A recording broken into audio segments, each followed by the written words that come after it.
Welcome, everyone. Today, we're really going deep. We've got this fascinating stack of sources, and we're going to unpack what they reveal about, well, the big shifts happening globally right now. Yeah, it's quite a collection. Emerging powers, some pretty bold moves by leaders, even hints of growing tension worldwide. Definitely. So our goal here is simple.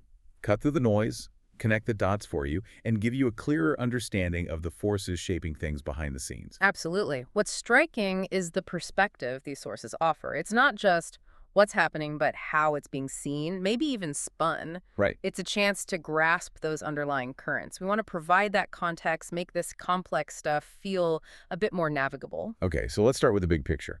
This shifting global chessboard. Our sources really hammer this point about emerging powers, specifically BRICS. Brazil, Russia, India, China, South Africa, yes. They're called a very strong force, and the sources keep mentioning this, military, financial, or economic military axis they're forming. That specific phrasing comes up repeatedly. And Russia and China are pegged as the core players, with Putin apparently shining or gaining real prominence within it. But here's where it gets interesting.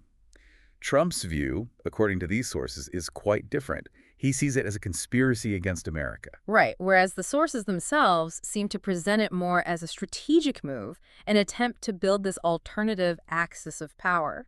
So, putting aside the labels for a second, what does this actual shift potentially mean for, global economic stability, that sort of thing? Well, it points to a major rebalancing of influence, a big departure from the world order we've known really since the Cold War ended. A unipolar world, basically. Exactly. What we're seeing described here is the deliberate construction of a rival bloc. Yeah. And the sources talk about these two lines of front developing. Okay. One is this broader BRICS-led front, outside Europe mostly, but the second is crucial and closer. Russia, Ukraine, Belarus, that specific line. So it's not just vague uncertainty, it's specific fault lines. Precisely. It's a direct challenge to existing structures, reshaping power dynamics in real time. And that, of course, impacts market predictability, geopolitical risk. Okay, let's zoom in a bit then. On some recent events, particularly Trump's interactions in Europe, this meeting with Poland's President Naraki jumps out from the sources. Yes, that's flagged up significantly. It sounds like much more went on than was officially reported. Trump apparently pushed Poland for decisive support on Ukraine. That's the phrase used, decisive support. But Naragi's response, described as evasive, not denying, but expressing negative views about Ukraine and Zelensky. A very nuanced description of his reaction. And this detail feels critical. Trump supposedly told Naraki the conflict situation is not certain, implying it's all still very much in flux. Which suggests a high degree of unpredictability remains baked in. And it all seems geared towards ensuring Poland's readiness if things escalate along that Russia-Ukraine-Belarus line we mentioned. And connecting to that readiness, the sources talk about what comes next, the strategic implications. Which are? An impending surprise. Military maneuvers in Poland, large scale, planned for September-October timeframe. Okay. American troops. Not just American, a lot of troops from several other countries, and importantly, they'll be suddenly announced. A surprise maneuver. And the purpose. From Trump's perspective, as described here, it's intended as a symbolic entry into Ukraine. Symbolic. Meaning? Not for combat, initially at least. The idea is to use it as leverage for negotiation with Putin. Ah, okay. And how do the sources think Putin will react? They predict Russia will see it as an attack. But, crucially, they also predict Russia will not physically attack those troops. Interesting. So no direct clash, but... But Russia will reject all possibilities of agreement. Shut down talks. So the troops are there, but not fighting, just for security or peacekeeping? But something like that. It's presented as a very nuanced, almost performative military action. But if the prediction is that Putin just rejects talks anyway, what's the leverage? You mentioned leverage. Doesn't that kind of fizzle out? That's a really good question. The sources don't spell out a clear plan B if negotiation fails immediately. Okay. The implication seems to be that the leverage might be less about forcing Putin's hand directly and more about perhaps shifting the calculations of other European nations.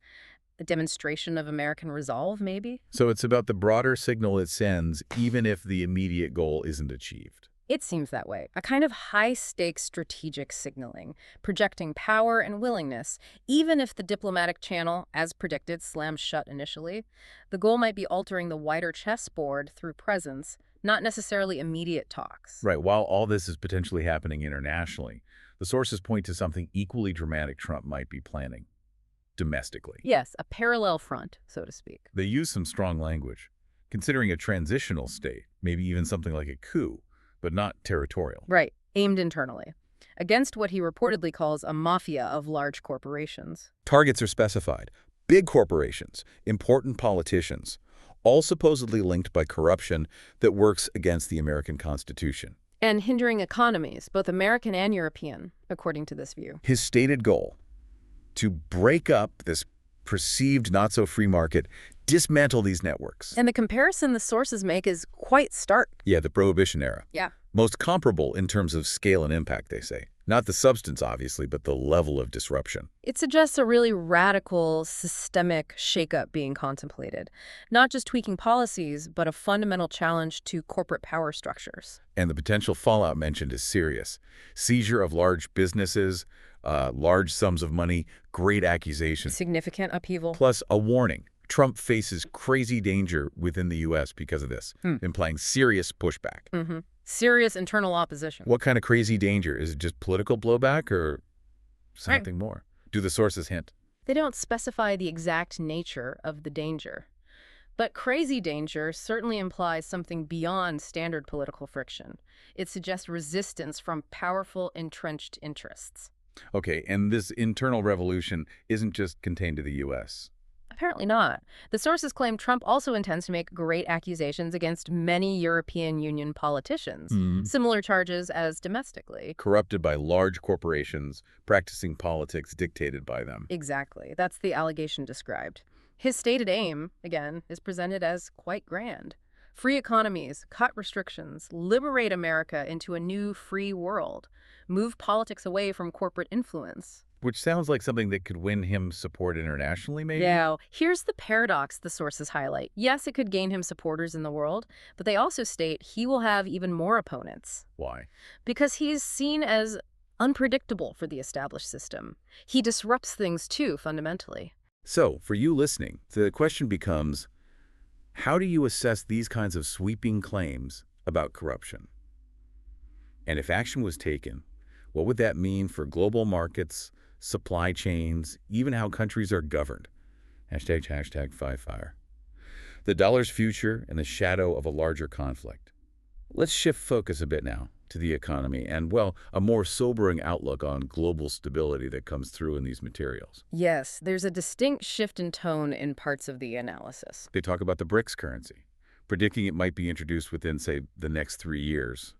A potential challenger on the horizon. But the really striking part is the claim that the process of displacing the dollar has already begun. Right. Not just future potential, but current action. That strong BRICS economies are actively pushing out the dollar, and the conclusion drawn is that the dollar is, quote, in trouble.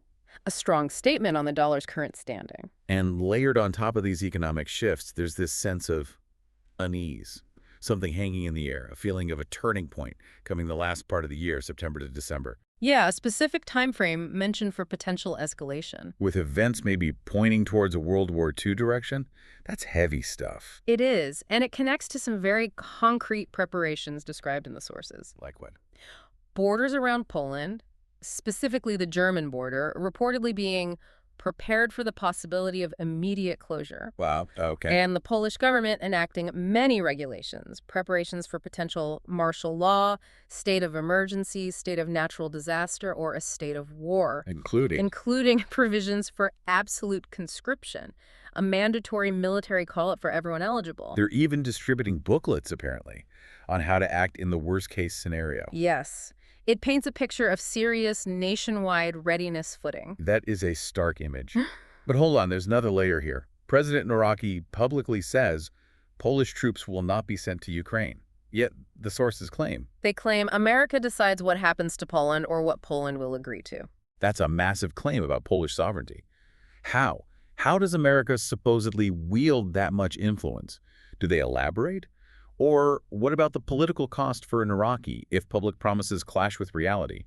The sources don't really detail the specific levers of influence. The implication is likely through, alliance dynamics, economic ties, the weight a major power carries. Standard power politics may be amplified. Perhaps. As for the political fallout for Iraqi, that's not detailed either, but it absolutely raises questions about, well, perceived national autonomy versus the pressures of alliances in a crisis. Yeah. And it points to that bigger question. How do individual countries, especially those geographically positioned like Poland, navigate these intense geopolitical currents, particularly when their leader's stance might seem at odds with what larger allies decide?